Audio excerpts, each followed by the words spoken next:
Because of my own life and my background and some of the problems that I have encountered as well as solved for myself, I have become extremely passionate about enabling people to design the lifestyle that they want. I'm big on lifestyle myself. I believe everyone should have a wonderful lifestyle. And that's why I specialize in the area of factors that contribute to a lifestyle that people would enjoy and a lifestyle that people actually desire. Money is not important, but everything that is important requires money. When it comes to money, there are three types of people. People who value money simply because it affords them necessities. People who value money so that they can exchange that money for lifestyle. And the people who actually value wealth creation. And in my research, only the third category ever become wealthy. Welcome to the Get Invested podcast, where we share great conversations with experts from all walks of life to uncover their secret know-how and where they invest their time, their skills and their money, and the benefits that this has created. You see, the truth is that everyone invests. Every minute of every day, we're investing our time, our skills, our energy and our money in something. Some of us are investing consciously, some unconsciously, sometimes for good, sometimes for bad, and sometimes for no impact. Get Invested will help you to start living by design, not by default. I'm going to help you to make it happen, not let it happen. You'll hear the top tips on how you can live with conscious intent so that you can live more, work less, and leave a living legacy by investing now. Listen to the show to discover the top tips on how to get started, make the most of your investment journey, and ultimately to be living your dream, not someone else's. More episodes can be found on iTunes or at bushymartin.com.au/get invested. Thanks for listening, and now let's get invested. Hi Freedom Fighters. Have you designed the lifestyle that you want? And what's important to you? What type of money person are you? And how badly do you want to create the wealth that will enable and sustain your ideal lifestyle? Today we start by returning to one of my favourite subjects that revolves around one of my Bushisms of living by design, not by default. Of starting with the end in mind. Of rediscovering the secret of dreaming in decades and doing in days. And all of this and everything anyone successful has achieved, and that my awesome wife Sonia and I have achieved and will continue to achieve, revolves around the old adage principle and the simple but significant forgotten secret that what we think about and what we feel about is what we bring about. What we think about and what we feel about is what we bring about. It sounds too simple to be true, doesn't it? And this is why it's so often overlooked, discounted, or discarded. So, to get you motivated about how this simple statement can be the catalyst to change your life, I want to share with you today the profound and prophetic words that inspired and turned things around for me over 20 years ago when I was down and out, burnt out, broke and broken after losing my marriage and my career and was starting again with nothing in my mid-30s. They're the revelational words of Earl Nightingale from his evergreen bestseller, The Strangest Secret. Earl's words were the initial spark in my darkest time of need that has ignited a raging, unquenchable fire within me, along with countless others over the years that have all been touched by them. So today, I'm going to paraphrase, modernise, and share the essence of them with you and hope that you too will open your mind to the world of exciting possibilities that they can create within you to transform your life regardless of how good or bad your life might be right now. So let's begin. I'd like to tell you about the strangest secret in the world. Some years ago, the late Nobel Prize winner, Dr. Albert Schweitzer, was asked by a reporter, "Doctor, what's wrong with people today?" The great doctor was silent for a moment, and then he said, "People simply don't think." It's about this that I want to talk with you. We live today in a golden age.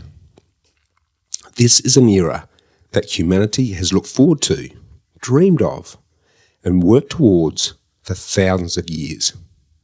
But since it's here, we pretty much take it for granted.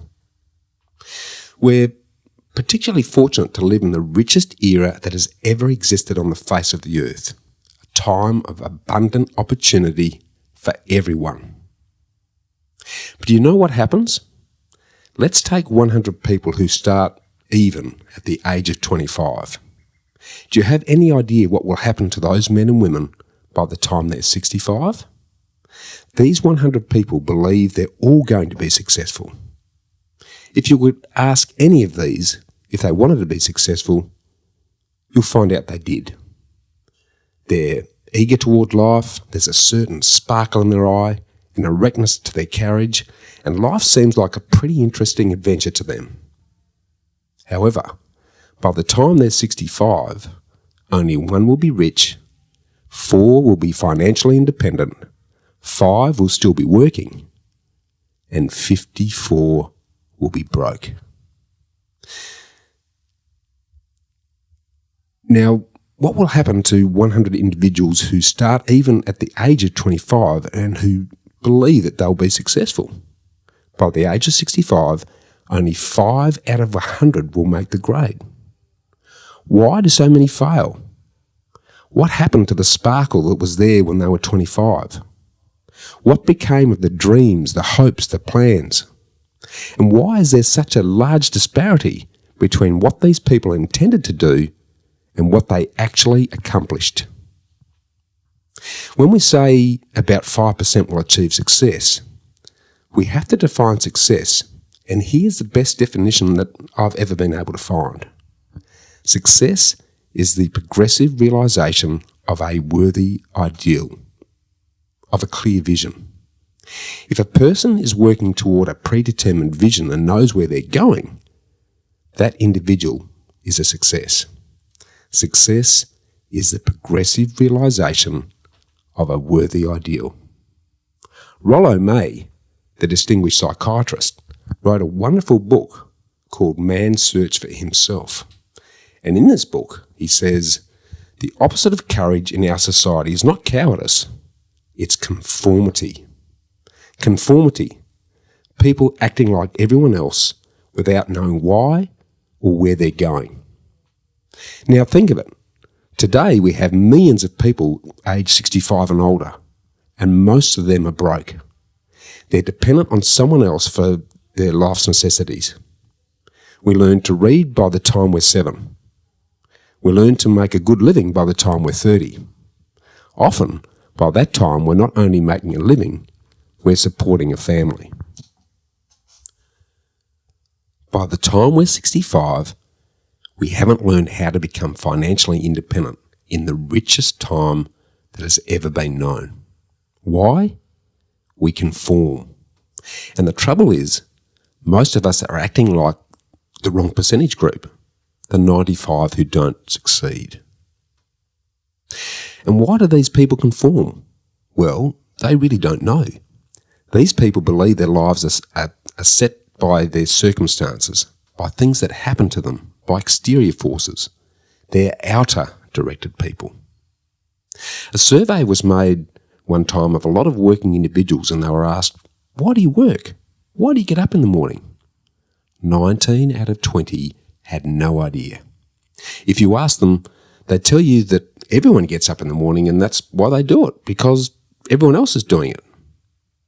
Now, let's get back to our definition of success. Who succeeds? The only person who succeeds is a person who is progressively realising a worthy ideal and a clear vision for their life. It's the person who says, I'm going to become this, and then progressively works towards it. A success is anyone who's doing deliberately a worthy, predetermined job, because that's what he's decided to do, deliberately. But only 1 out of 20 does that. That's why today there really isn't any competition unless we make it of ourselves. Instead of competing, all we have to do is create. You know, for 20 years I looked for the key which would tell you what would happen to a human being. Was there a key? I wanted to know, which would make the future a promise, something we could foretell to a large extent. Was there a key which would guarantee a person's becoming successful if they only knew about it and knew how to use it? Well, there is such a key, and I found it. Have you ever wondered why so many people work so hard and honestly without ever achieving anything in particular, and why others don't seem to work that hard at all, yet they seem to get everything? They seem to have the magic touch. You've heard people say, everything they touch turns to gold. Have you ever noticed that a person who becomes successful tends to continue to become more successful? The difference is a vision and goals. Some of us have a vision and goals, many don't. People who have a vision and goals succeed because they know where they're going. It's that simple. Think of a ship leaving a harbour with the end destination mapped out. The captain and the crew know exactly where the ship is going. It has a definite destination. And 9,999 times out of 10,000, it'll get there. Now, let's take another ship, just like the first, only let's not put a crew on it or a captain at the helm. Let's give it no aiming point, no goal, and no destination. We just start the engines and let it go. I think you'll agree that if it gets out of the harbour at all, it will either sink or wind up on some deserted beach, a derelict. It can't go any place because it has no destination and no direction. It's the same with a human being. Someone once said, the human race is fixed, not to prevent the strong from winning, but to prevent the weak from losing. The entire economy is slowed down to protect its weakest link. That's why it's so easy to make a survival living today. It takes no particular brains or talent to have enough money to survive today. We have a safety net plateau of so-called security, if that's what a person's looking for. But we have to do is decide now how high above this plateau we want to aim. But let's get back to the strangest secret and the story I wanted to tell you today. Why do people with a vision and goal succeed in life, and those without them don't? Let me tell you something that, if you really understand it, will alter your life immediately. If you understand completely what I'm about to tell you, from this moment on, your life will never be the same. You'll suddenly find that good luck is just attracted to you. The things you want just seem to fall in line, and from now on, you won't have the problems, the worries, that gnawing lump of anxiety perhaps that you've been experiencing. Doubt and fear, they'll be things of the past. Here's the key to success. We become what we think about. Throughout history, the great wise men and teachers, philosophers and prophets have agreed on this one point, and they are in complete and unanimous agreement. Listen to what Marcus Aurelius, the great Roman Empire, said in the 2nd century BC. A man's life is what his thoughts make of it. In the Bible, we read in Mark 9:23, if thou canst believe, all things are possible to him that believeth. In the 1800s, Ralph Waldo Emerson said this, a man is what he thinks about all day long. Around the same time, the American philosopher William James said, the greatest discovery of my generation is that human beings can alter their lives by altering their attitudes of mind. We need only, in cold blood, act as if the thing in question were real, and it will become infallibly real by growing into such a connection with our life that it will become real. It will become so knit with habit and emotion that our interest in it will be those which characterise belief. And he also said, if you only care enough for a result, you will almost certainly attain it. If you wish to be rich, you will be rich. If you wish to be learned, you will be learned. If you wish to be good, you will be good. Only you must then really wish these things, and wish them exclusively, and not wish at the same time 100 other incompatible things just as strongly. In the early 1900s, George Bernard Shaw said, "People are always blaming their circumstances for what they are." I don't believe in circumstances. The people who get on in this world are the people who get up and look for the circumstances they want. And if they can't find them, they make them. In 1952, Dr. Norman Vincent Peale put it this way: "This is one of the greatest laws in the universe. Fervently do I wish I discovered it as a very young man. It dawned on me much later in life, and I found it to be my greatest discovery outside of my relationship with God. The great law briefly and simply stated this: if you think in negative terms, you'll get negative results. If you think in positive terms, you'll achieve positive results." This is the simple fact he went on to say, which is the basis of an astonishing law of prosperity and success. In 3 words: believe and succeed. Well, it's pretty apparent, isn't it? And every person who discovered it believed for a while that he was the first one to work it out. We become what we think about. Now, it stands to reason that a person who's thinking about a concrete and worthwhile goal is going to reach it, because that's what he's thinking about. And we become what we think about. Conversely, the person who has no goal, who doesn't know where he's going, and whose thoughts must therefore be thoughts of confusion, anxiety, fear, and worry, will become what he thinks about. Their life becomes one of frustration, fear, anxiety, and worry. And if they're thinking about nothing, they become nothing. How does it work? Why do we become what we think about? Well, I'll tell you how it works. As far as we know. But to do this, I want to tell you about a situation that parallels the human mind. Suppose that a farmer has some land, and it's good, fertile land. The land gives the farmer a choice. He may plant in that land whatever he chooses. The land doesn't care what is planted. It's up to the farmer to make the decision. Remember, we're comparing the human mind to the land because the mind, like the land, doesn't care what you plant.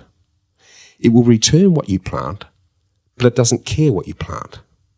If the farmer plants 2 seeds, one a seed of corn, the other a deadly poison, he digs 2 little holes in the land, plants both seeds, one corn, the other deadly poison. He covers up the holes, he waters, and he takes care of the land. And what will happen? Invariably, the land will return what's planted. So up come the 2 plants, one corn, one poison. As it's written in the Bible, as ye sow, so shall ye reap. Remember, the land doesn't care. It will return poison in just as wonderful abundance as it will corn. So up come the 2 plants, one corn, the other poison. The human mind is far more fertile, far more incredible and mysterious than the land, but it works exactly the same way. It doesn't care what we plant, success or failure. A concrete, worthwhile vision and goal, or confusion, misunderstanding, fear, anxiety, and so on. But what we plant, it must return to us. You see, the human mind is the last great unexplored continent on Earth. It contains riches beyond our wildest dreams. It will return anything we want to plant. Now you might say, well, if that's true, why don't we use our minds more? I think they've figured out an answer to that one too. Our mind comes as standard equipment at birth. It's free. And things that are given to us for nothing, we place little value on. Things that we pay money for, we value. The paradox is that exactly the reverse is true. Everything that's really worthwhile in life came to us for free. Our minds, our souls, our bodies, our hopes, our dreams, our ambitions, our intelligence, our love of family and children and friends and country, all these priceless possessions are free. But the things that cost us money are actually very cheap and can be replaced at any time. A good person can be completely wiped out and go on to make another fortune. They can do that several times. Even if our homes burn down, we can rebuild them. But the things we got for nothing, we can never replace. The human mind isn't used because we take it for granted. And familiarity breeds contempt. Our mind can do any kind of job that we assign to it, but generally speaking, we use it for little jobs instead of big ones. Universities have proved that most of us are operating on about 10% or less of our abilities. So decide now, what is it you want? Plant your goal and your vision in your mind. It's the most important decision you'll ever make in your entire life. What is it that you want? Do you want to be an outstanding worker at a particular job? Do you want to go places in your company, in your community? Do you want to be rich? All you have to do is plant that seed in your mind, care for it, work steadily toward your vision and goal, and it will become a reality. It not only will, there's no way that it can't. You see, that's a law, like the laws of Sir Isaac Newton, the laws of gravity. If you get on the top of a building and jump off, you're always going to go down. You'll never go up. And it's the same with all the other laws of nature. They always work. They're inflexible. Think about your vision and goals in a relaxed, positive way, though. Picture yourself in your mind's eye as having already achieved this vision. See yourself doing the things you'll be doing when you've reached your goals.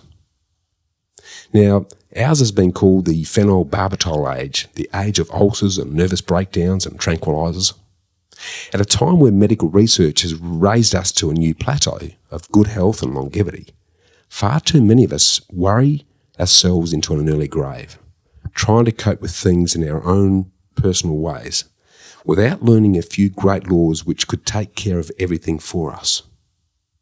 These things we bring on ourselves through our own habitual ways of thinking. Every one of us is the sum total of our own thoughts. We are where we are because that's exactly where we really want to be, whether we admit it or not. Each of us must live off the fruit of our thoughts in the future, because what you think today and tomorrow, next month and next year, will mould your life and determine your future. You're guided by your mind. Just suppose you're sitting at the controls of a vast source of energy. Are you going to sit back and fold your arms and just let it run itself into a ditch? Or are you going to keep both hands firmly on the wheel and control and direct the power to a specific worthwhile purpose? It's up to you. You're in the driver's seat. You see, the very law that gives us success is a double-edged sword. We must control our thinking. The same rule that can lead you to a life of success, wealth, happiness, and all the things you've ever dreamed of, that very same law can lead you into the gutter. It's all in how you use it, for good or for bad. This is the strangest secret in the world. Now, why do I say it's strange? And why do I call it a secret? Actually, it's not a secret at all. It was first promulgated by some of the earliest wise men, and it appears again and again throughout history, like the Bible. But very few people who have learned it understand it. That's why it's strange, and why, for some equally strange reason, it virtually remains a secret.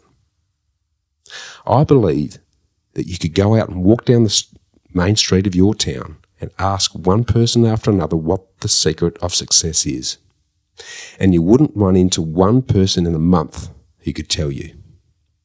Now, this information is enormously valuable to us, and if we really understand it and apply it, it's valuable to us not only for our own lives, but the lives of those around us, our family, employees, associates, and friends.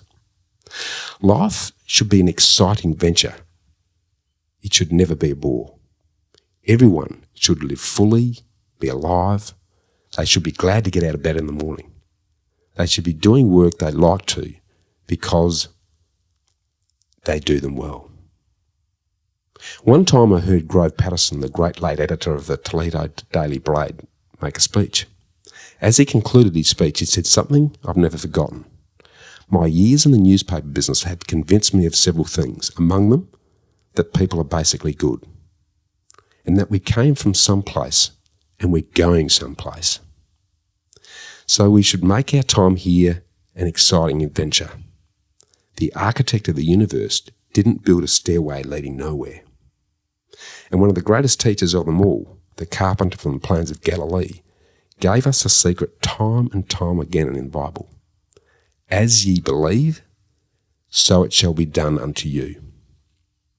Now, I want to explain how you can prove to yourself the enormous returns possible in your own life by putting the secret to a practical test. I want you to make a test that will last 30 days. It isn't going to be easy, but if you give it a try, it will completely change your life for the better. Back in the 17th century, Sir Isaac Newton, the English mathematician and natural philosopher, gave us the natural law of physics, which applies much to human beings as they do to the movement of bodies in the universe. One of these laws is that for every action, there's an equal and opposite reaction. Simply stated, as it applies to you and me, is that we can achieve nothing unless we pay the price. The results of your 30-day experiment will be in the exact proportion to the effort that you put in. To be a doctor, you must pay the price of long years of difficult study. To be successful in selling, and remember that each of us succeeds to the extent of our ability to sell, selling our families on our ideas, selling education in schools, selling our children on the advantages of living a good and honest life, selling our associates and employees on the importance of being exceptional people. But to be successful in selling our way to the good life, we must be willing to pay the price. Now, what's the price? Well, it's many things. First, it's understanding emotionally as well as intellectually. We literally become what we think about. We must control our thoughts if we are to control our lives. It's understanding fully that as you sow, so shall you reap. Second, it's cutting all fetters away from the mind and permitting it to soar as it was divinely designed to do. It's the realization that your limitations are self-imposed and that the opportunities today are enormous beyond belief. It's rising above narrow-minded pettiness and prejudice. Third, it's using all your courage to force yourself to think positively on your own problem, to set a definite and clearly defined vision for yourself, to let your marvellous mind think about your goals from all possible angles, to let your imagination speculate freely upon many possible solutions, to refuse to believe there are any circumstances sufficiently strong to defeat you in the accomplishment of your purpose, to act promptly and decisively when your course is clear, and to keep constantly aware of the fact that right now you are at this moment standing in the middle of your own acres of diamonds, as Russell Conwell used to point out. Fourth, save at least 10% of every dollar you earn. It's also remembering that no matter what's your present job, it has enormous possibilities if you're willing to pay the price. Let's go over the important points and the price each of us must pay in order to achieve the wonderful life that can be ours. It is, of course, worth any price. 1. You will become what you think about. 2. Remember the word imagination and let your mind begin to soar. 3. Courage. Concentrate on your vision every day. 4. Save 10% of what you earn. And 5. Action. Ideas are worthless unless we act on them. I'll try to outline the 30-day test I'd like you to make. Keep in mind that you have nothing to lose in making this test and everything you could possibly want to gain. There are 2 things that could be said of everyone. Each of us wants something, and each of us is afraid of something. I want you to write on a card, on the screensaver of your phone, on your laptop, on your bathroom mirror, the back of your toilet door, and record it on your phone, what it is that you want more than anything else. It may be more money, perhaps you'd like to double your income or make a specific amount of money. It may be a beautiful home, it might be success at your work, it might be a particular position in life, it could be a harmonious family. Each of us wants something. Write down specifically what it is that you want. Make sure it's a single vision or goal and clearly defined. You needn't show it to anyone, but carry it with you so that you can look at it several times a day. and think about it in a cheerful, relaxed, positive way each morning when you get up. And immediately you have something to work for, something to get out of bed for, something to live for. Look at it every chance you get during the day and just before going to bed at night. As you look at it, remember that you must become what you think about. And since you're thinking about your goal, you realise that soon it will be yours. In fact, it's really yours the moment you write it down and you begin to think about it. Look at the abundance all around you as you go about your daily business. You have as much right to this abundance as any living creature. It's yours for the asking. Now we come to the difficult part. Difficult because it means the formation of what is probably a brand new habit, and habits are not easily formed. Stop thinking about what it is you fear. Each time a fearful or a negative thought comes into your mind, replace it with a mental picture of your positive and worthwhile vision or goal. And there will come times when you feel like giving up. It's easier for a human being to think negatively than positively. That's why only 5% are successful. You must begin now to place yourself in that group. For 30 days, you must take control of your mind. It will think about only what you permit it to think about. Each day for this 30-day test, do more than you have to do. In addition to maintaining a cheerful, positive outlook, give more of yourself than you've ever done before. Do this knowing that your returns in life must be in direct proportion to what you give. The moment you decide on a goal to work for, you're immediately a successful person. You're then in that rare and successful category of people who know where they're going. Out of every 100 people, you belong to the top 5. Don't concern yourself too much with how you're going to achieve your goal. Leave that completely to a power greater than yourself. All you have to know is where you're going. The answers will come to you of their own accord and at the right time. Remember these words from the Sermon on the Mount, and remember them well. Keep them constantly before you this month of your test. Ask it, and it shall be given to you. Seek, and ye shall find. Knock, and it shall be opened to you. For every one that asketh, receiveth, and he that seeketh, findeth, and to him that knocketh, it shall be opened. It's as marvellous and as simple as that.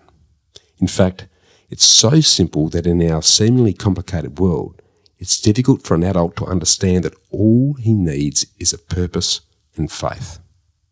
For 30 days, do your very best. Go at it as you've never done before, not in a hectic fashion, but with a calm, cheerful assurance that time well spent will give you the abundance and return that you deserve and want. Devote your 30-day test to completely giving of yourself without thinking of giving anything in return, and you'll be amazed at the difference it makes in your life. No matter what your work, do it as you've never done it before for 30 days. And if you've kept your goal before you every day, you'll wonder and marvel at this new life that you've found. Dorothea Brande, the outstanding editor and writer, discovered it for herself, and she talks about it in her fine book, Wake Up and Live. Her entire philosophy is reduced to the words, act as though it were impossible to fail. She made her own test with sincerity and faith, and her entire life was changed to one of overwhelming success. You make your test for 30 full days. Don't start your test until you've made up your mind to stick with it. You see, by being persistent, you're demonstrating faith. Persistence is just another word for faith. If you don't have faith, you'll never persist. If you should fail on your first 30 days, and by that I mean if you should suddenly find yourself overwhelmed by negative thoughts, you've got to start over again from that point and go another 30 days. And I'm going to interrupt myself here to suggest that you actually need to be doing this for a minimum of 60 days in a row if you're going to start changing your beliefs and replace your bad habits with rewarding rituals. Gradually, your new habit will form until you find yourself one of the wonderful minority to whom nothing is impossible. And don't forget this card. It's vitally important to this new way of living. On one side of the card, or on your phone screensaver, record your goal, whatever it might be. On the other side or below it, write the words we've quoted from the Sermon on the Mount. Ask, and it shall be given you. Seek, and ye shall find. Knock, and it shall be opened unto you. In your spare time during your test period, read books that will help you. Inspirational books like Dorothea Brunde's Wake Up and Live, The Magic of Living by Claude Bristol, Think and Grow Rich by Napoleon Hill, and other books that instruct and inspire. Nothing great was ever accomplished without inspiration. See, during these crucial first 30 days, and I say 60, your own inspiration is to be kept at a peak. And above all, don't worry.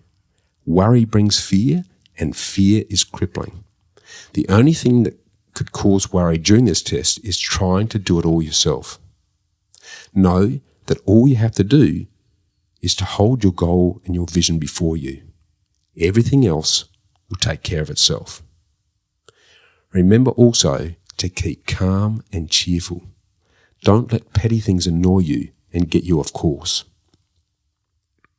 Since making this test is difficult, some will say, why should I bother? Well, look at the alternative. No one wants to be a failure. No one really wants to be a mediocre individual. No one wants a life that's constantly filled with fear and worry and frustration. Therefore, remember that you must reap what you sow. If you sow negative thoughts, your life will be filled with negative things. If you sow positive thoughts, your life will be cheerful, positive, and successful. Now, gradually, you will tend to forget what you've heard on this recording. Keep reminding yourself of what you must do to form this new habit. Gather your family and friends around at regular intervals and listen to what's been said here. Most people will tell you that they want to make money without understanding this law.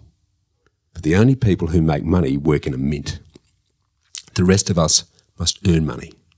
This is what causes those who keep looking for something for nothing, or a free ride, to fail in life. The only way to earn money is in providing people with services and products which are needed and useful. We exchange our time and our product or service for the other's money. Therefore, the law is that our financial return will be in direct proportion to our service.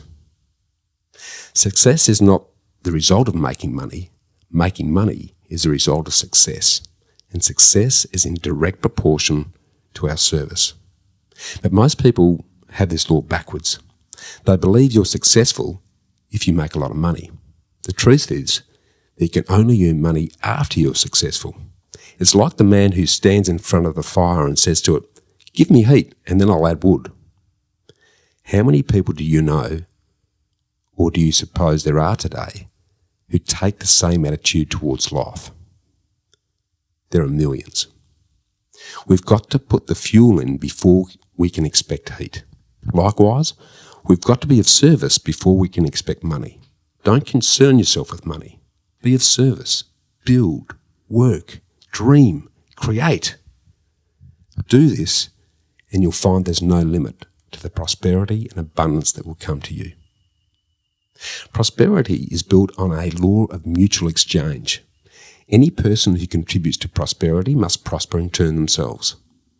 Sometimes the return will not come from those that you serve, but the return must come to you from some place, because that's the law. For every action, there's an equal and opposite reaction. As you go daily in your 30-day test period, remember that your success will always be measured by the quantity and quality of the service you render. And money is a yardstick for measuring this service. No one can get rich themselves unless they enrich others. Now, there are no exceptions to this law. You can drive down every street and from your car estimate the service that's being rendered by the people living on that street. Have you ever thought of this yardstick before? It's interesting. Some, like ministers or priests or other devoted people, measure their returns in the realm of the spiritual, but again, their returns are equal to their service. Once this law is understood, any thinking person can tell their own fortune. If you want more, you must be more service to those for whom you receive your return. If you want less, you only have to reduce your service. This is the price you must pay for what you want. If you believe you can enrich yourself by deluding others, you can only end by deluding yourself. It may take some time, but as surely as you breathe, you'll get back what you put out. Don't ever make the mistake of thinking that you can avert this. It's impossible. The prisons and the streets where the lonely walk are filled with people who tried to make new laws just for themselves. We may avoid the laws of man for a while, but there are greater laws that can't be broken. An outstanding psychiatrist, Dr. David Harold Fink, pointed out 6 steps that will help you to realise success. 1. Give yourself a definite vision and goal. 2. Quit running yourself down. 3. Stop thinking of all the reasons you can't be successful. Instead, think of all the reasons why you can. 4. Trace your attitudes back through your childhood and try to discover where you first got the idea that you couldn't be successful, if that's the way you've been thinking. 5. Change the attitude you have of yourself by writing out the description of the person you'd like to be. And 6. Act the part of the successful person that you've decided to become. Do what the experts since the dawn of recorded history have told you that you must do. Pay the price by becoming the person that you want to become.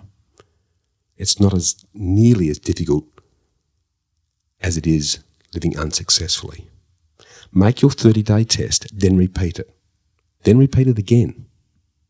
Each time it will become more a part of you until you wonder how you could ever have lived any other way.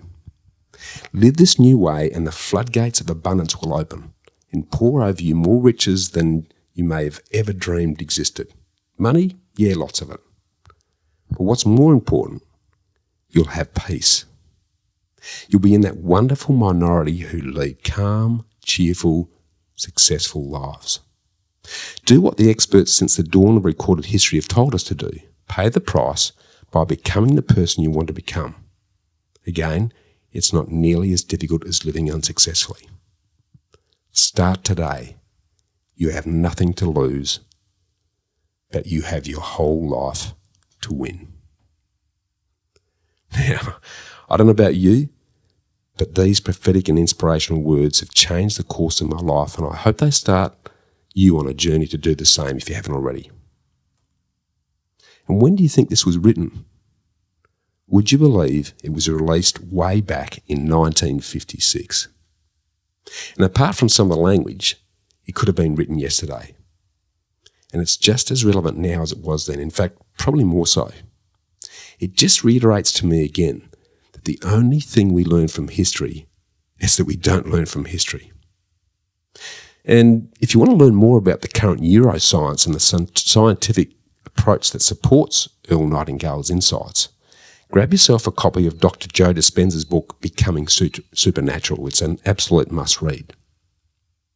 So to get you started creating your life vision, I want to issue you a challenge. It all starts with imagining and creating a clear, detailed vision of how you want to live. You just can't skip this step or do it superficially. You need to eat, sleep and breathe your future vision every day in full technicolor using all your senses. So your feelings of abundance, joy, freedom and gratitude radiate the energy that attracts your vision to you and transforms your vision into reality. As Albert Einstein so famously said, imagination is everything. It's the preview of life's coming attractions. Imagine how good your life will be when you're living your ideal lifestyle. And it all starts with that simple saying, what we think about and what we feel about is what we bring about. Now, imagining and creating your life vision is simple, but not necessarily easy. It's not just simply saying, I want an easy life. I want more money. I want to be rich. I want to travel. I want. You fill in the dots. Your dream life vision needs to be a very specific, fully engaging experience so you can actually see yourself doing it and living it in vivid detail. For me, my detailed diary description of my ideal day from dawn to dusk has kept me inspired, interested, energized and engaged for years. Without realizing it day to day, it's become my reality. So to help you with a fun and energising step-by-step guide and a range of options, along with my personal examples that will help you to create your ideal life vision in a way that's meaningful, memorable, magnetising and motivating for you. I'm going to give you a free complimentary copy of Chapter 14 of my book, The Freedom Formula, that gives you all of the information, the inspiration and the implementation to make it all happen. Just jump on our website, knowhowproperty.com.au, hit the Get in Touch button, fill in your details and put Living by Design in the comments section, or just email me direct at bushy@knowhowproperty.com.au and we'll send you a copy. And as an added bonus, if you include your answer to the question, what would I really love in my life, I'll give you a free copy of my introductory book, Get Invested, that normally retails for $17.25. I challenge you to do this today. Will you be one of the future 5% of winners, or are you going to remain one of the 95% of victims and workers? My bet is that most of you won't reach out. You'll continue to allow the urgencies of life to get in the way of the important, and you'll put it off thinking, I'll get back to it later, but you never will. So I challenge you to prove me wrong. I'll be interested to see how serious you are about changing your life. Then all you need to do is follow Jamin Fraser's words of wisdom from last week's episode by constantly making sure you're in the right state, managing your energy, and becoming and being the person you need to be. And remember Jamin's words, winners orientate their life differently from the majority of victims and workers. Winners operate on the basis of be, do, have. Winners say, it's not what do I need to have before I can start, or what work do I need to do, but who do I need to be? What kind of person would have access to the kind of outcomes that I want? Then, being that kind of person, what would I be doing? When you get that right, the having takes care of itself. So dream in decades and do in days. And if you want to help with meditation techniques that will help you to get you in the right energetic state so you can manifest your life vision and make it become real, then come and join me and other vision manifestors in the awesome weekly sessions that world-leading intuitive Craig Wilson runs.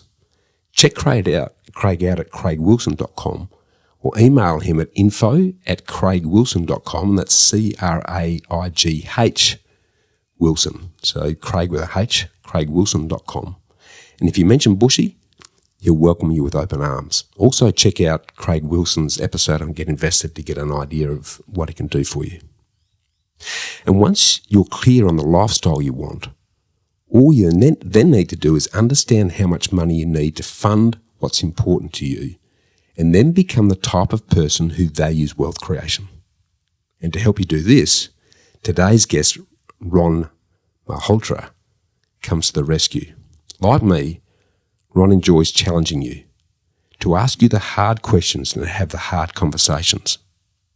One of Ron's favourite quotes by Theodore Roosevelt is, "Far better is it to dare mighty things, to win glorious triumphs, even though checkered by failure, than to rank with those poor spirits who neither enjoy nor suffer, because they live in the grey twilight that knows neither victory nor defeat."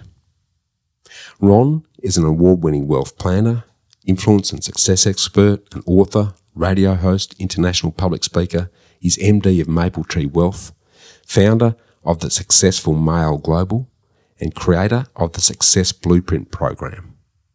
He's been featured in Forbes, the Australian Financial Review, Money Magazine, Smart Investor, Entrepreneur, on the ABC, and many more. Ron's passion is finding ways to improve your life. He loves inspiring and teaching you to do things that you never thought possible. The primary way he's chosen to make a difference is through education in the form of advising, consulting, mentoring, coaching, training, speaking and writing. That's a busy schedule, Ron. Now, Ron loves enabling ambitious people to create world-class careers and lifestyles with the results, influence and affluence. He educates on the psychology of achievement, wealth principles and strategies, success strategies, influence and leadership. The underlying philosophy that guides all his work is to enable you to have fun, fulfilling and lucrative careers. Enabling you to live a better life and a lifestyle is what he does best. So during our engaging discussion today, we delve into why we don't like talking about wealth and money, who is at most risk in the future and what you can do about it. He talks about his unique CISPIP sequence for successful wealth creation. And he reveals his Future Millionaires Academy to help with your money psychology and the 3 types of people. And if you enjoy our chat as much as I did, then you can secure a special Get Invested 20% discount for Ron's next program launch of the Future Millionaires Academy if you email info@ronmalhotra.com. That's RONMALHOTRA.com with the subject line Get Invested FMA, along with your name, contact number, and an email in the body of the email. Now, despite all of the evidence of the eons that you've heard today, I'm betting that some of you are still thinking, yeah, well, I'm sure all of this worked well in the past, but we're living in unprecedented times of radical uncertainty and rapid change, so this no longer applies. Doesn't it? Are you sure? Ralph Waldo Emerson wrote, "If there were any one period in time when one would desire to be born in, is it not the age of revolution, when old and new stand side by side and admit of being compared, when the energies of all men are surged by fear and by hope, and when the historic glories of the old can be compensated by the rich possibilities of a new era? Times of great change bring even greater opportunity, and we're living in another of those times right now." And do you know when Emerson wrote this? In the mid-1800s. Many of us continuously think that our current situation is unique so that the past doesn't apply. The reality is that nothing's new. The present is just dressed in different clothes. And the more surface things change, the more the underlying principles remain the same. So before getting invested and inspired by Ron Malhotra, let me leave you with the inspiring quote that helped Nelson Mandela survive 29 years of imprisonment for no reason, doing hard labour every day, chipping away pointless at stone, and then going on to become the president of the country that had condemned him. Every day for 3 decades, he remembered and repeatedly recited in his head the following poem, Invictus, by William Ernest Henley. "Out of the night that covers me, black as the pit from pole to pole, I thank whatever gods may be for my unconquered soul. In the fell clutch of circumstance, I have not winced nor cried aloud. Under the bludgeonings of chance, my head is bloody, but unbowed. Beyond this place of wrath and tears looms but the horror of the shade, and yet the menace of the years finds and shall find me unafraid. It matters not how strait the gate, how charged with punishments the scroll. I am the master of my fate. I am the captain of my soul." Each of us is the master of our own fate and the captain of our souls. We can overcome our fear with feelings of gratitude. We can overcome our fear by living by design, not by default. Our perception drives our reality. In life, you don't always get what you deserve, but you always get what you expect. So expect the best and reject the rest. Dream in decades, do in days, and remind yourself that what you think about and what you feel about is what you bring about. Now, let's enjoy this great conversation with Ron Malhotra.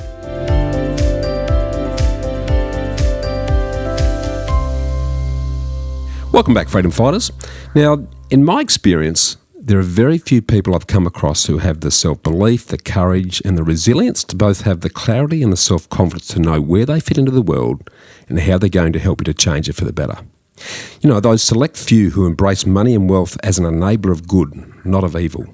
Those rare few who are comfortable confronting, questioning, and challenging you on how you think and how you behave. Those rare few with good hearts and strong minds. The rare ones who are totally comfortable in their skin and are on an unwavering mission to make you and the world a better place. Today's guest is one of those rare humans. He shares my vision that everyone has the ability to achieve sustainable holistic success by integrating time-tested self, health and wealth principles through magnification. And right from the first time I met Ron Malhotra a few years ago, I was immediately impressed by his calm self-assurance and his fearless, limitless approach to life. So I'm really looking forward to exploring this in our deep dive chat today. So welcome, and let's get invested, Ron. Bushy, thank you so much. That was a wonderful introduction. It's an honor to be here. Thank you very much, and thank you for putting a positive spin to a message that connects with money.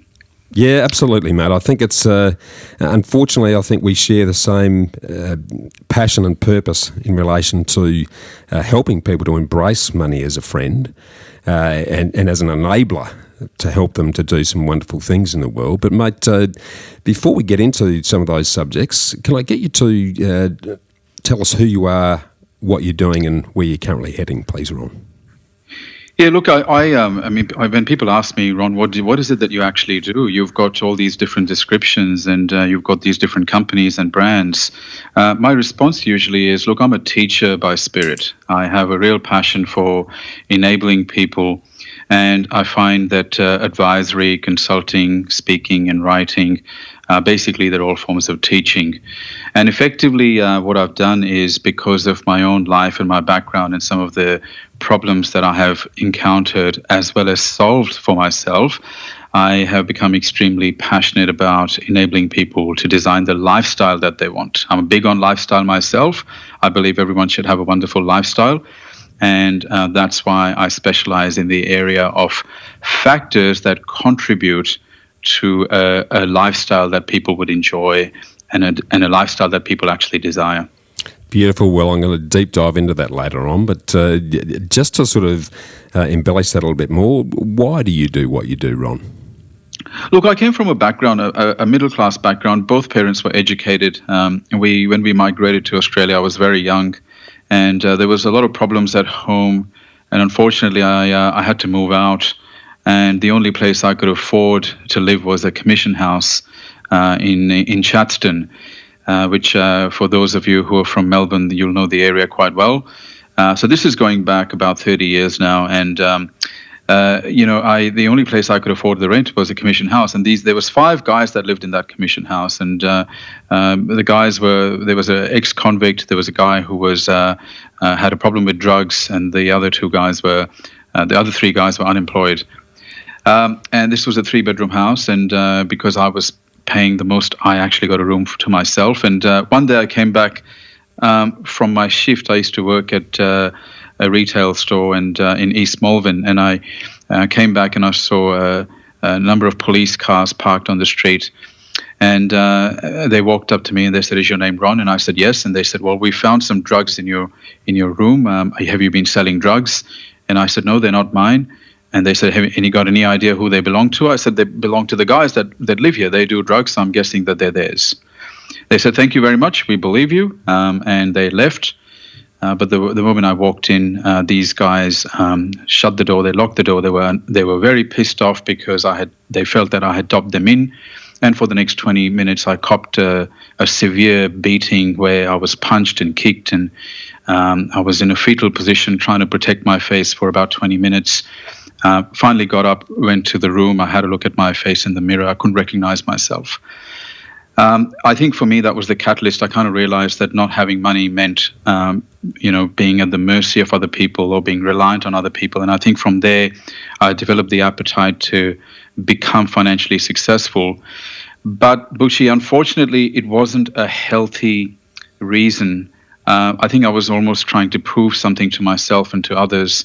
And but that's how my quest for money started. And unfortunately, it wasn't until the age of 30 that I realized that the way I had gone about it was the wrong way. But this is just to give you some background as to why I felt, money is an area that most people don't understand. I had seen a lot of heart-centric people, good people who didn't have money, my own parents, pretty much anyone around me who I had, they were, a lot of the times they were professionals, they had done formal education, but they still didn't have money. And so I felt that this was an area which was obviously misunderstood. A lot of people didn't understand how this money thing works. And so that became an obsessive quest to try and master this area. Yeah, brilliant, mate. So tell us the steps that you went through then to, one, master money yourself and then move on to start helping others. I'd love you to share some of that if you don't mind. Yeah, look, in the beginning when I started, I really didn't have a desire to help anyone. I just wanted to help myself in the beginning. Like any, I suppose, young teenager, I was just wanting to make sure that I had the money. And I thought the best way would be for me to try and get a job at a bank, because if once I'm at a bank, I can sort of learn about money. And I don't know if you remember I'm sure you remember the old Bank of Melbourne, cut the cost of banking. That's where I got my first gig. And but I was terrible at counting cash, so I got a job as a teller, and people had to stay back and they had to help me count cash on a daily basis. And I remember the manager once said to me, she said, "Look, I can't have you on cash every day because people have to stay back. Why don't you go out and stand at the door and greet people until we work out what we're going to do with you?"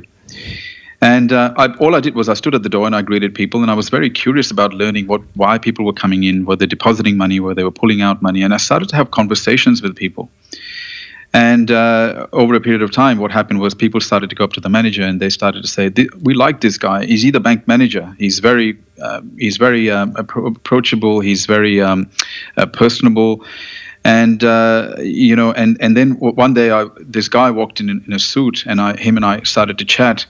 And he said to me, "I want to talk to you some more. I'm the regional manager, and I think you'd make a good financial advisor." And I thought to myself, how can they make me a financial advisor? I'm broke. I've got no money at all. I don't know anything about money. But I think back in the day, if you had the gift of the gab, or they thought you had the gift of the gab, or they felt that if you could sell, they would put you through a couple of months of training, and you'd get this fancy business card saying that you're a financial advisor. And that's how I got my first financial advisory position. And I went up to my dad and I said, "Dad, look, I'm a financial advisor." And my dad looked at me and he said, "But you're broke." And I didn't quite understand how they could have you be a financial advisor, because at the back of my mind, there was always this thing that was bothering me. Don't you need to have mastered money before you can be an advisor to other people? But obviously back in the day, the banks didn't care. They cared more about your ability to sell. And I absolutely hated the job. 18 months of trying to sell people superannuation investments and insurances. And I thought, this is not what financial planning is about, because there is no planning here. Mm-hmm. It's just selling products. Yeah. And I decided to quit. And but I didn't lose my passion for money. So what I did was, I remember I was in South Yarra. I'd just gone out and we were having breakfast outside this cafe called Chappelli's. I don't know if you've ever heard of it. They're very popular. I don't know if they're still there or not, but this is many, many years ago. Yeah. And there was a newspaper sitting there outside on the table, and it said 60% of the world's assets are controlled by 1% of the world's population, or something on those lines. And I thought to myself, how is that possible? Are you telling me that the rest of the people in the world, the 99%, only have the 40%, and the 1% control 60% of the world's asset? And that was the first time I came across the concept of wealth disparity. But then further, when I looked into it, I started to reflect back on my conversations with all the people that had walked into the bank, and I started to realize that there was a way that successful people thought, and there was a way that people who were struggling financially, they had these predictable thinking patterns. And I started to connect the dots and started to realize that psychology had a lot to do with how much wealth people create. Now, interestingly, probably about 10 years ago, I came across this statistic, a research done by the University of Canberra, they've got a center called the National Center of Economic and Social Modeling, which they did this research, and they found that 80% of Australians retire with less than $100,000. Yep. That was a huge shock, and I thought, how can that be? I mean, everybody seems to be driving nice cars, people have good homes. Are you telling me that all these people, they've got this lifestyle and they've got these incomes, but when it comes to assets, most people fail miserably? I then further did some research, and I found that it wasn't any different in the United States. I mean, in America, you have 19 million millionaires, but if you actually could put all the millionaires in the world together, according to a report called The Global Shift in Wealth, there are approximately 49 million millionaires on the entire planet. Now, if you actually break that down as a percentage of 7.8 billion people on the planet, it's not even a percent. And not that $1 million is a lot of money. No. And when I started to then look at the fact that where are we heading, longevity trends are telling us that the average 40-year-old today is expected to live well into their 90s. Where's the money going to come from? Because if no one's talking about wealth, people hate talking about wealth. In Australia, we have the tall poppy syndrome.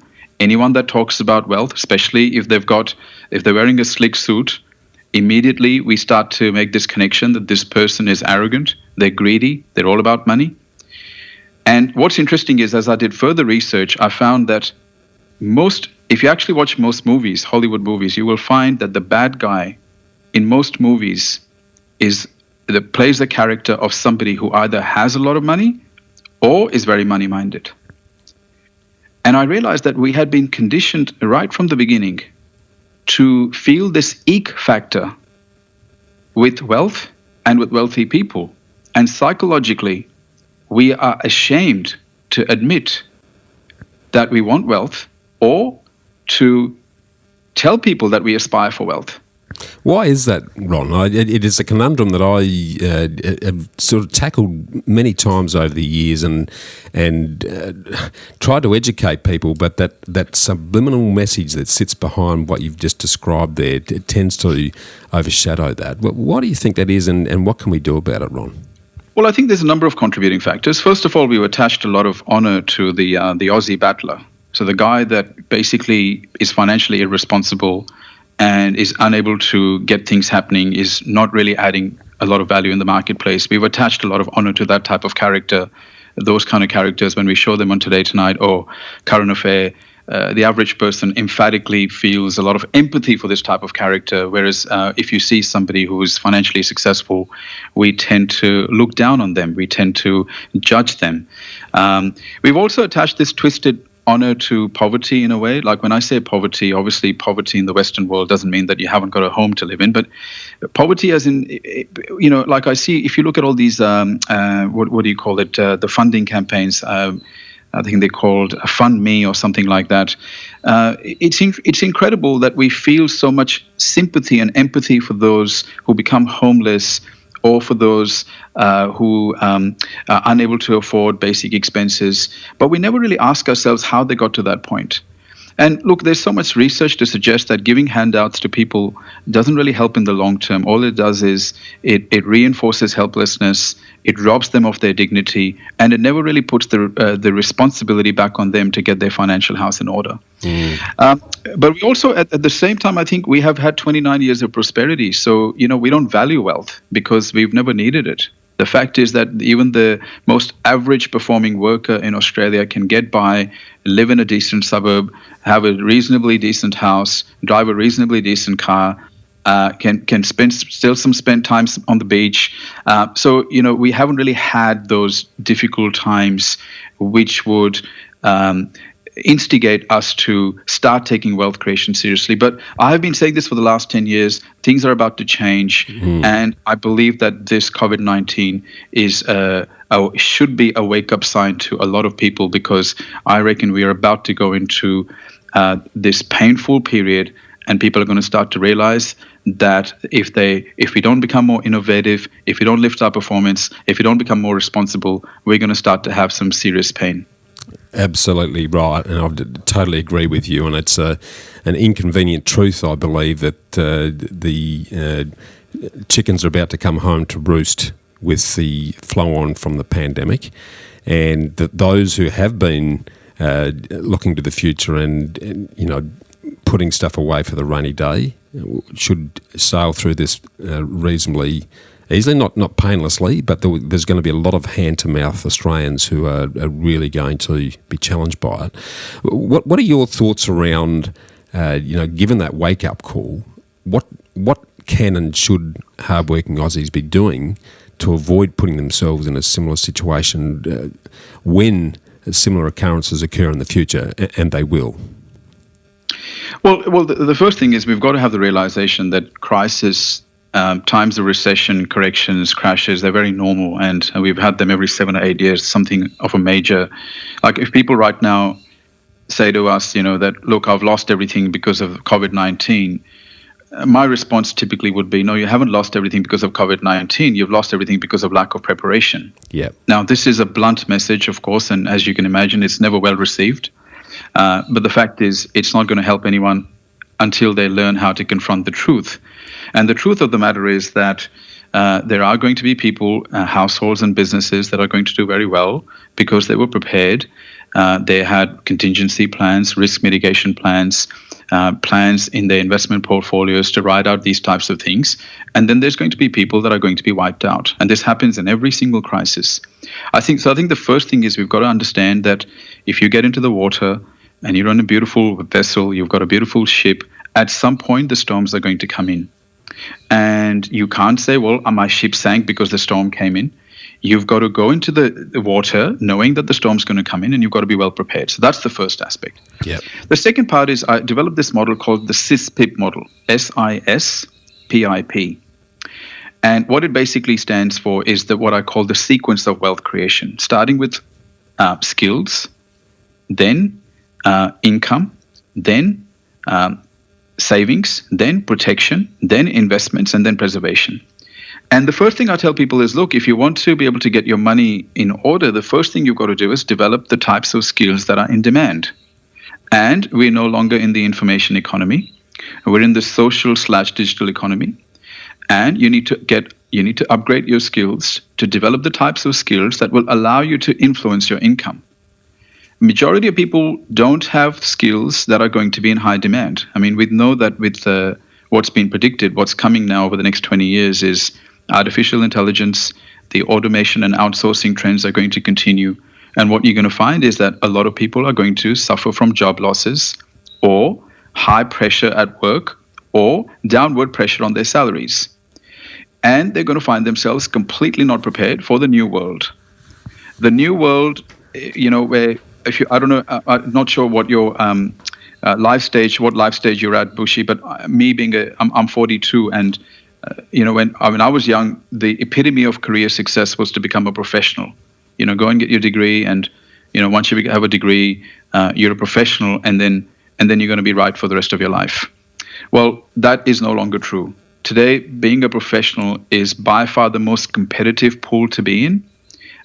It is also there is an oversupply of professionals because now we're in a globalized world. You're not just competing with people in Australia. You're starting to compete with people in Indonesia. You're starting to compete with people in Bangladesh, all over the world. Today, if you're an accountant, you've got a CPA, and you're in Vietnam, you can do the same quality work that an accountant can do in Australia. But if you want to hire an accountant, you only have to pay them $20,000. Yep. So we have to know where the world is going, and it's about being adaptable. As Charles Darwin said, it's not the strongest or the fastest of species that survive, it's the ones that are the most adaptable. And Aussies have to start becoming more adaptable.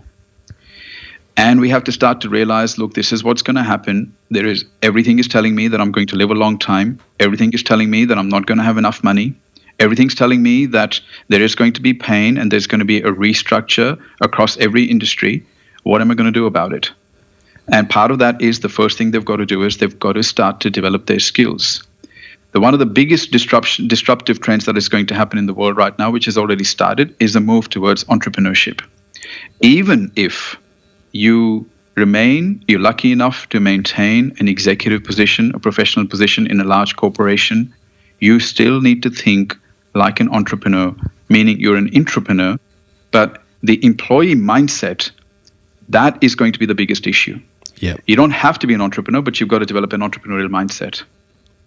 Totally agree. Yeah, no, very well said. And the sad fact of it is that that generation coming through who saw the professional role as the holy grail, they're now at most at risk for the reasons you've just described. So if that cohort are starting to think long and hard about how they can distinguish themselves and acquire the skills that you've so well described that are going to help them survive by solving problems, by connecting with others and becoming a catalyst for change, then life's going to be pretty tough.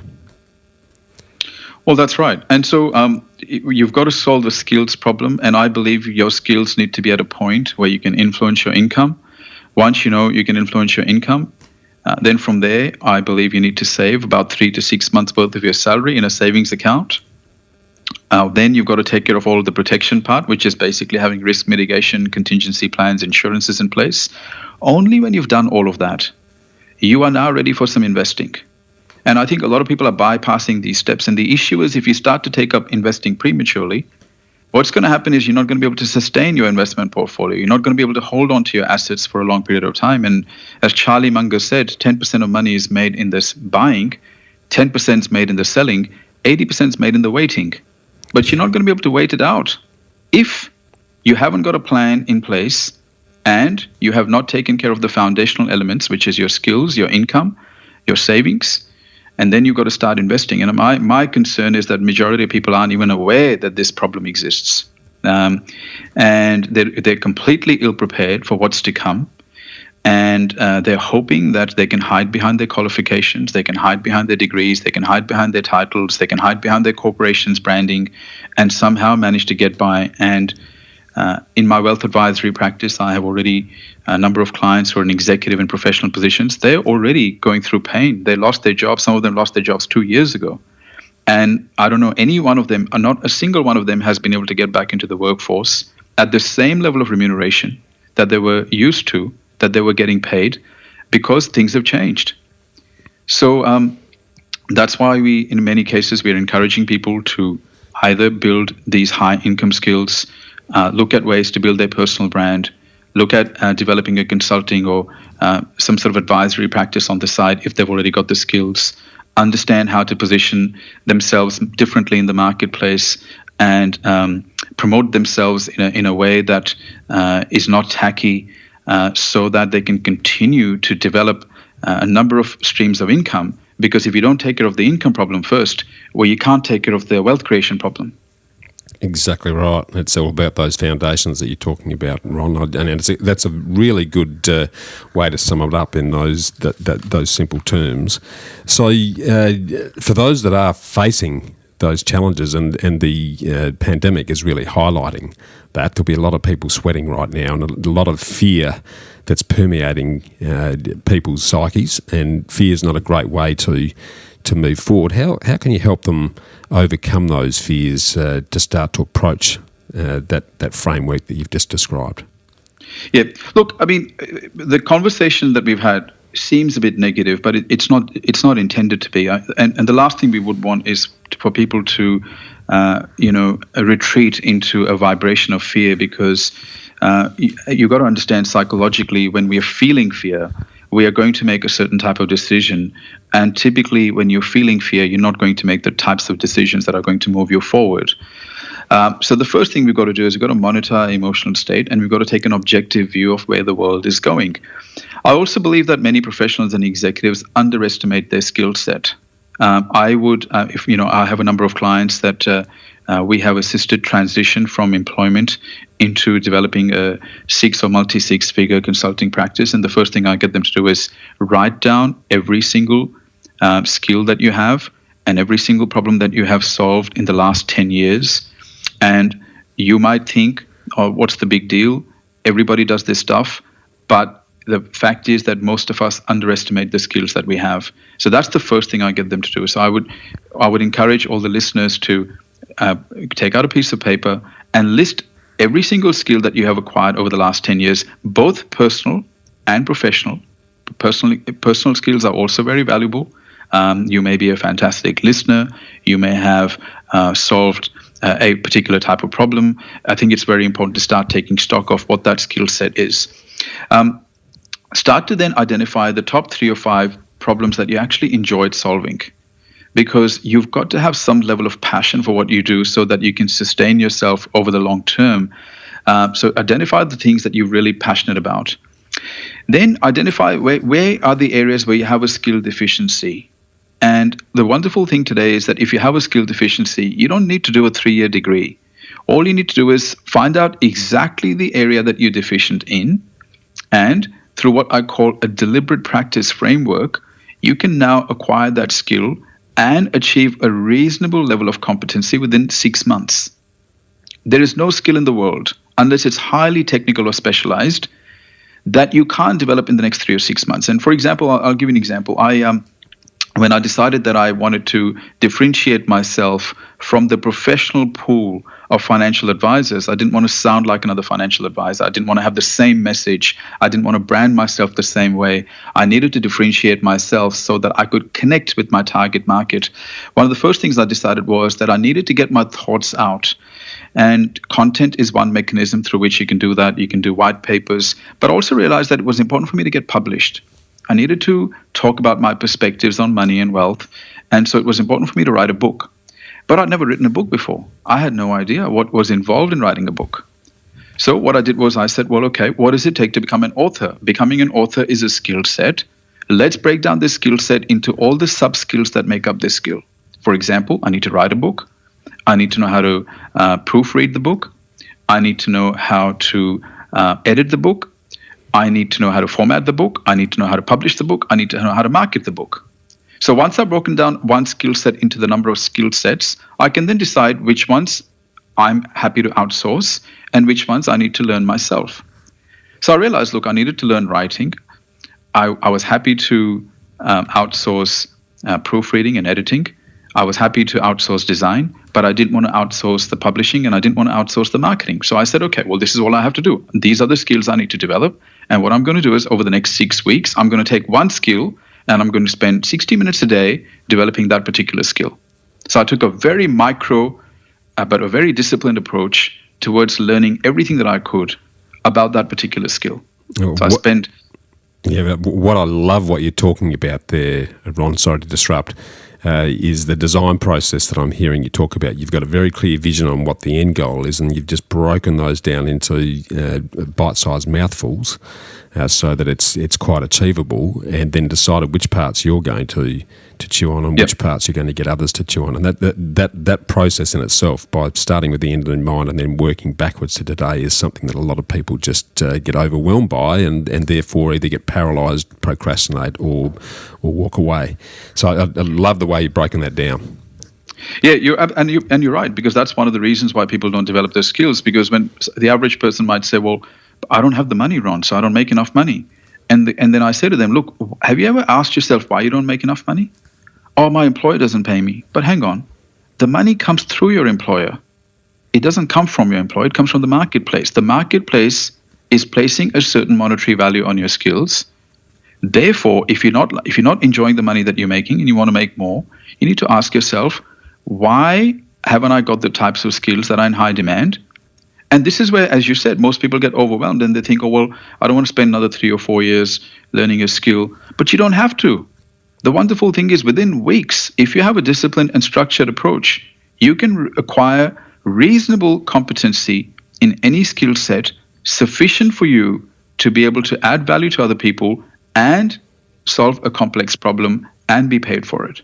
Yeah, and this is how I taught myself all the skills I have learned. Because being a guy who only knew how to do financial advice, I had to learn how to write, how to run workshops, how to run an online business, how to do marketing funnels. And, of course, I didn't do all aspects. I kind of decided which elements I wanted to outsource, and they were not in line with my zone of genius, and which ones I was happy to learn. And look, it happens very quickly. You have to understand, literally within 2 or 3 years, you would be shocked. If you have a disciplined approach, you'd be shocked at what you can accomplish within 2 or 3 years. And the best time to start working on these things is whilst you're still in employment. Have a plan B, even if you never lose your job, even if you're one of the lucky ones that continues to have improved employment prospects in your career. I would still suggest you look at having an alternative way of making an income, but also you're building an asset base. The most wonderful thing about this world today is that you only had 2 career choices once upon a time, Bushy. You had either what we call traditional employment or what we call traditional entrepreneurship. And by traditional entrepreneurship, we mean having a factory, having a warehouse, having an office, network marketing, services-based practice, wholesale, retail, whatever it is. But there is a third path. And the third path is perfect for any knowledge worker, like a professional or an executive. And the third path is basically taking what you know, branding it and packaging it and promoting it in the market with a unique value proposition in a micro niche space, and then learning some fundamental skills around promotion, marketing, and sales, and being able to develop a consulting, advisory, or mentoring or training practice on the side, or to replace your income. And I'm telling you, we've got clients in 17 countries, and every time they come in and they find that it's overwhelming, and I say, look, one small piece at a time. You will be shocked at how much you can accomplish within a 6-month period. But you got to start. You got to start now. Don't wait until you're in a position where your employer is putting pressure on you, where there's a redundancy prospects facing you, because then you're not going to be in the right vibration. You're going to be desperate. The best time is to plant the seeds right now, whilst you're in stable employment, because it also makes sense for you to have multiple sources of income. I mean, why would you put so much? Gone are the days where traditional employment was safe. I think it's the most risky thing you can do today is have one source of income, because you're literally one decision away from losing your income. You're 3 months away from being bankrupt, and you're literally one decision away from losing the only source of income that you have. Somebody doesn't like you, your boss doesn't like you, they have a temporary financial loss, they can get rid of you so fast. So yeah, you know what I mean? I absolutely love what you're saying, mate. I sound like I'm hearing myself with what you're talking about there. Well, one of the things I'd like to dig into here, because it comes back to this aspect of self-control and delayed gratification. I don't know about you, Ron, but one of the challenges I continue to have is that in this instant iPhone everything world, where people are used to having everything right here, right now, trying to motivate them to see the benefits of making very small sacrifices in time or money now to have a major benefit later on continues to be a challenge. How have you tackled that and overcome that to help people see the benefits of that delayed gratification approach to life? Look, there is definitely a case for frugality. And if you read the book, The Millionaire Next Door, which was extensive research done on self-made millionaires in the United States, and one of the things that they found that was common amongst all of them was frugality, meaning delaying gratification. Now, look, I'm not a very frugal person. I like my lifestyle. Bushi, if I were to be completely honest with you, I like my cars, I like my watches, and I don't like going without things either. So I kind of had to make a decision. Either I practice a lot of frugality, which I wasn't keen on, or I work harder and become a more valuable person in the marketplace so I can significantly increase my income. Now, that's not to say that I don't practice frugality. I certainly do. I spend less on lifestyle and I spend more on investments. I always put money into my investments, my superannuation, my property portfolio, my businesses before I pay myself. Having said that, I don't like going without things either. So what I kind of decided was, look, I can't have it all. I'm going to have to make a decision here. If I want the good life, which I do, I like traveling, I like buying nice things, I'm going to need to become a more valuable person in the marketplace. I need to develop my skills. I'm going to have to determine what are the types of skills that are going to allow me to make the income that I want, because I never want to be restricted with that. And so I worked on that. But look, having said that, even if you're making good income, the fact is that there is definitely a case for patience here, because if you want compounding to work for you, you need to be able to hold your assets for a long period of time. Yep. And when I say the long period of time, the minimum being 10 years, it can be up to 30 or 40 years, depending on what your appetite for wealth creation is. But you need to have the ability to be able to buy and never sell. So it's a psychological issue, and one that you've identified, and I think we are all addicted to distraction these days with the constant stimulus coming our way through emails and social media. I recommend a book called Deep Work by Cal Newport. It's a fantastic book, and it talks about the fact that one of the best capabilities that you can develop today is the ability to focus, meaning do boring work for long periods of time. And the reason I recommend that is because once you can tune and program your mind to be okay with just being patient for long periods of time. So I'll give you an example. I'm impatient with activity, but I'm patient about results. Okay, so I have this, what I call aggressiveness around daily activity, but I'm very passive when it comes to expecting results. Yeah. Okay, because you don't want to be passive around activity. You want to be aggressive around activity. But so, that's one of the things we have to realize, because it does take time to create wealth. It does take a little bit of patience. And to be honest with you, in Australia, we're spoiled. We've had a good life. I mean, I traveled to the United States and I traveled to a number of countries in Asia, and I find that people have gone through a fair bit of hardship, and it's always at the back of their mind to be a little bit cautious and careful. We haven't gone through hardship, and unfortunately, when you've had 29 years worth of prosperity, we lose some of our skills. We lose some of our capability to be able to ride out the tough times. And that's what you're seeing. You're seeing very high incidence of depression and anxiety because we're just not used to it. But I think there is a case for mental toughness. There's a case for resilience. And there's many, many people that are teaching you these things. So I would say that if you're feeling mentally weak, don't be discouraged by it. It's something that you can work on. But yes, patience is definitely a quality that we all need to develop so that we can create wealth. Absolutely agree that patience, resilience and persistence are the qualities of sustainably successful people. This is a great little pivot into your Future Millionaires Academy, because I'm guessing that some of the skills that we've been talking about developing here are exactly the ones they're likely to encounter with the work you do with them with your Future Millionaires Academy. Can you talk to us a bit about that and what the opportunity is and how people can get on board with that, given that sensational initiative that you're about to launch?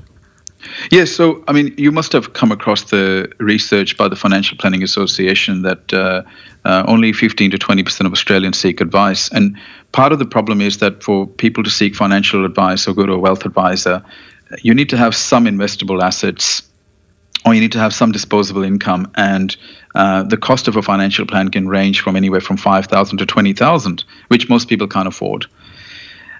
And so I kind of thought, there is a lot of people who have the desire to learn, they have the desire to master money, but they haven't got the capability to be able to see a financial advisor.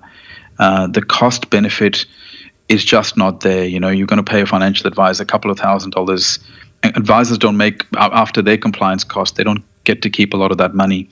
But from a client's perspective, it's still a lot of money. So I thought to myself, what about all these people who haven't even got the basic understanding of the principles and fundamentals that lead to wealth?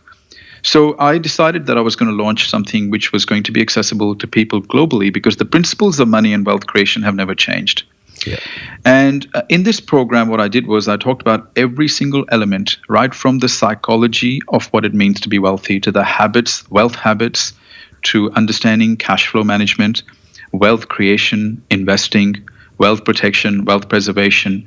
And it's not a substitute for advice, but it at least kickstarts people. And I have this thing called the wealth sequence, which I talked about earlier, which I tell them strategically, step by step, how to start creating wealth. But I have a massive section in this particular program which just talks about money psychology. And one of the things I explain to people is, when it comes to money, there are three types of people. People who value money simply because it affords them necessities. People who value money so that they can exchange that money for lifestyle. And the people who actually value wealth creation. And in my research, only the third category ever become wealthy. The first category, everybody needs money for necessities. They will never become wealthy because they don't place any value on wealth creation. They may place value on money, but it's only because it affords them necessities. The second category, which is typically the middle class, they don't value wealth creation either. What they value is the lifestyle. So what they do is they want to make enough money so that they can give that money away and get the lifestyle that they want. They want to socialize. They want to travel to Bali. They want to frequent good cafes and restaurants, bars. That's what they want to do with their money. So they don't actually value wealth creation. So they're also not going to become wealthy.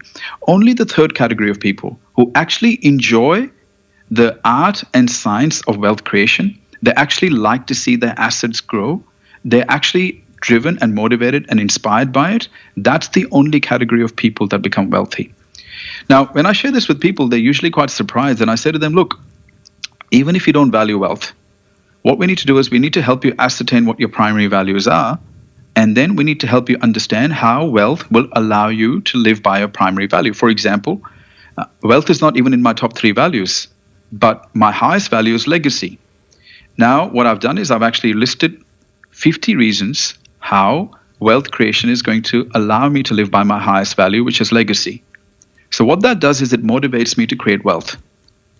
Otherwise, majority of people, if you observe, Bushy, you'll find that they want to make only enough money so that they get the necessities or they can buy the lifestyle. And beyond that, they will not push themselves. They will not prioritize wealth creation simply because wealth creation is not high on their values list.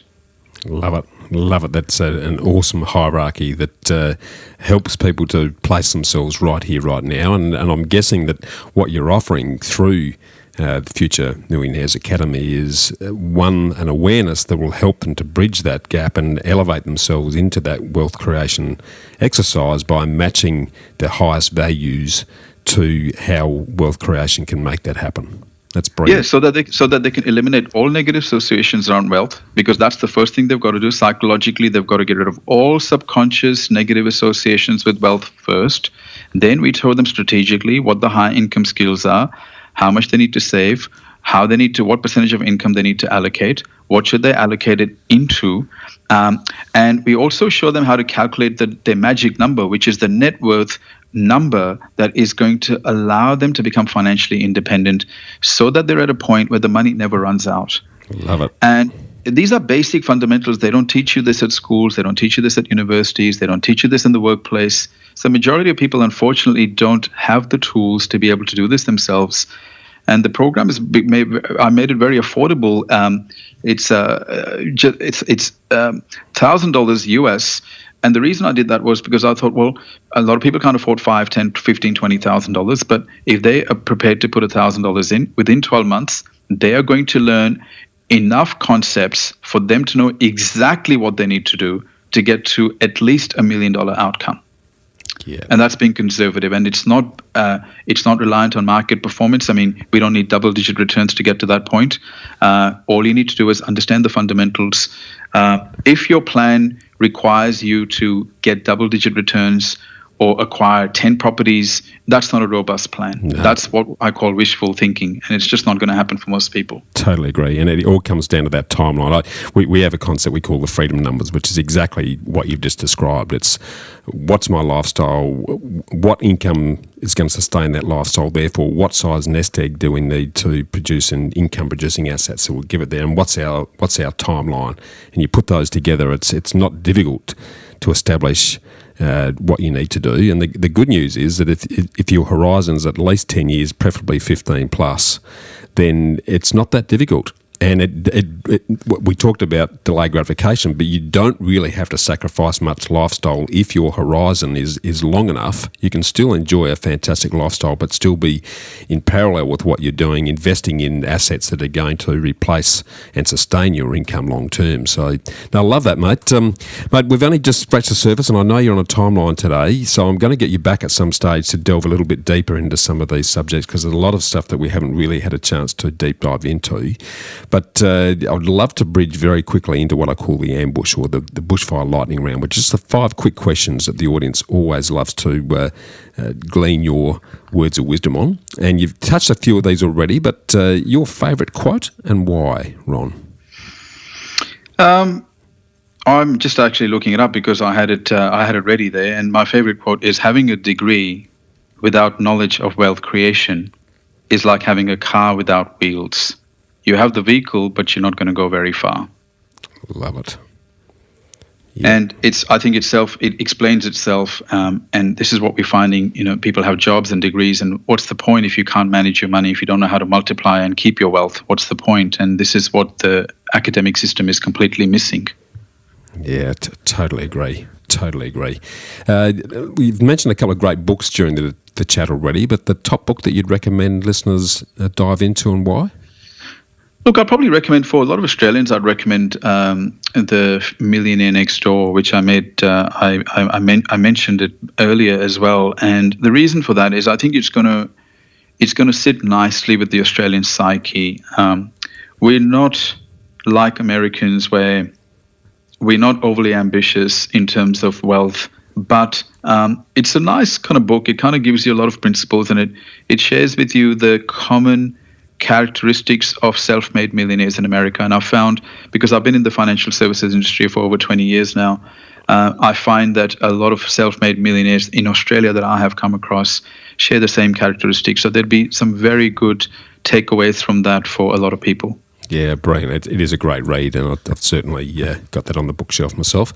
This is a slight change in pace here, but a lot of Australians believe and feel that they pay too much tax. What's the top legal thing that you've done to minimise the tax that you pay, Ron? Look, one of the best things you can do is to have the capitalist mentality. And that simply means you've got to understand that as long as you're thinking and acting like a laborer, you're always going to get taxed more. So you've got to somehow find a way to make a transition into becoming a business owner or an investor, or ideally both.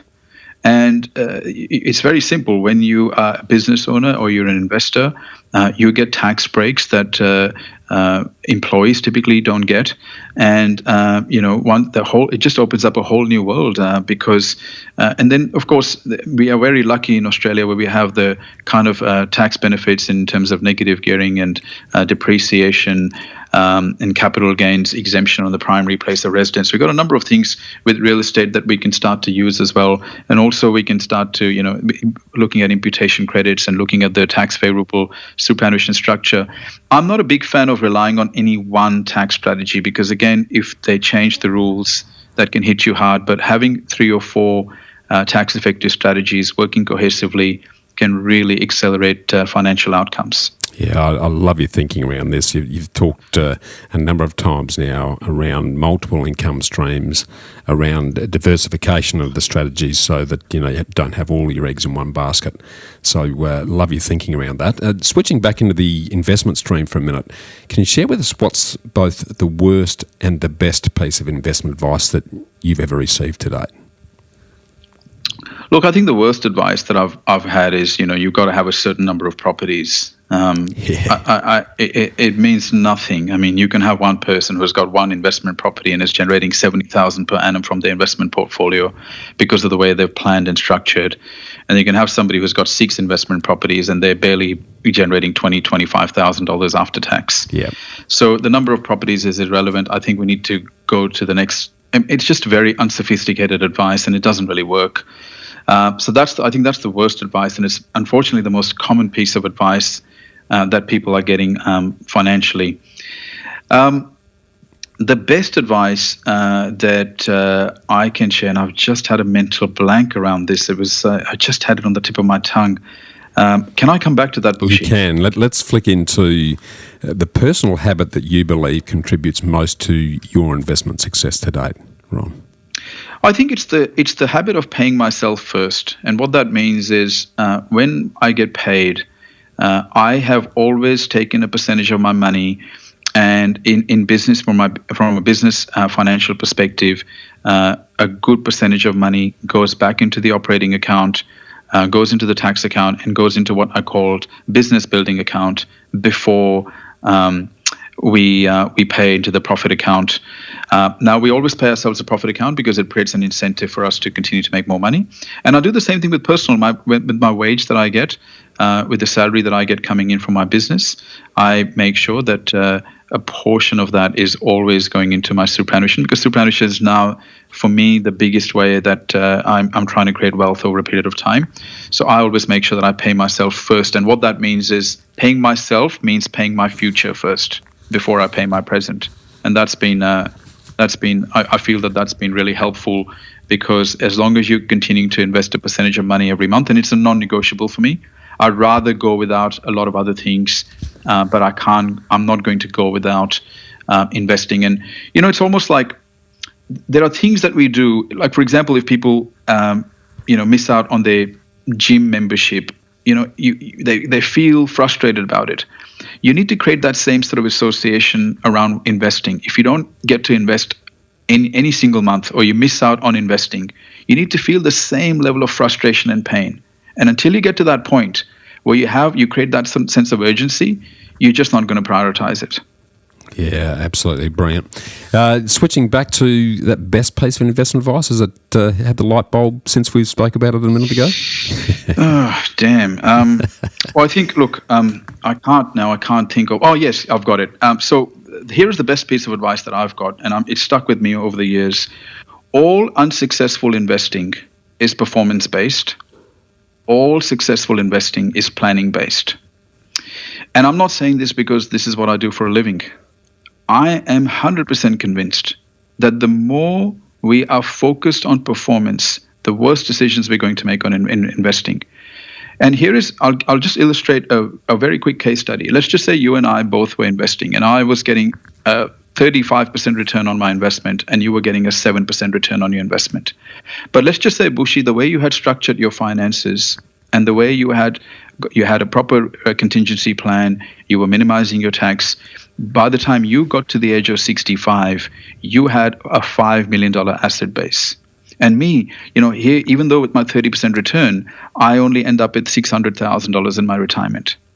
It makes no difference. Ultimately, it's not about the investment returns. There are so many other contributors of wealth creation. And any wealth plan that solely relies on investment performance for a person to become financially secure is not a robust plan. Yeah. And so that's why I'm just going to repeat that. All unsuccessful investing is performance-based. All successful investing is planning-based. Yeah, I love it. That's a really good way to sort of put your focus on the right fundamentals there. But in closing, if I gave you a microphone that spoke to every single one of the 7.7 billion people currently alive in the world, and I gave you a minute to talk to them, what would you say? Well, I would say that money is not important, but everything that is important requires money. So you have a responsibility and an obligation to make sure that you have enough that doesn't run out in your entire lifetime. And I feel that, look at the percentage of people that fall back on Social Security, I just think it's unacceptable. Now, when I say this, I obviously cop it from people. People think that I'm judging them. I'm not judging them. I'm just saying there is a massive case for financial responsibility here. And my message is that, yep, even though money is not important, unfortunately, everything that is important requires money.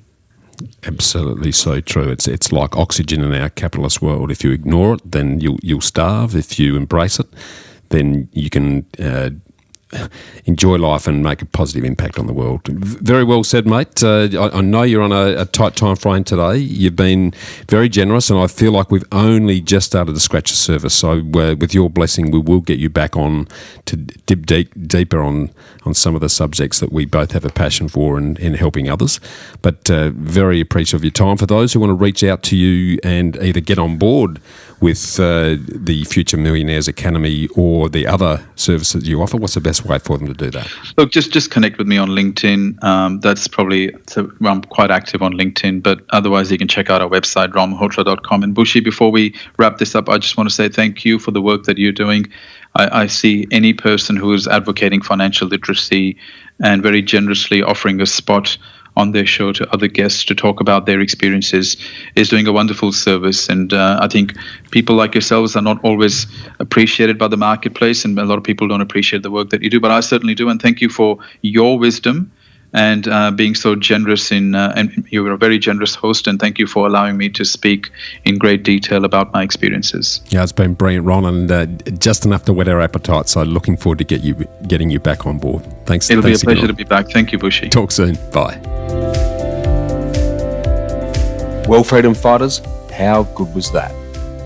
To get a summary of all this investment gold in the show notes, just email me on hello@khgroup.com.au. It's hello@khgroup.com.au. Or check us out at www.bushymartin.com.au/getinvested. I look forward to joining you next week for another episode of the Get Invested podcast. So thanks for listening, and as always, dream as if you'll live forever and live as if you'll die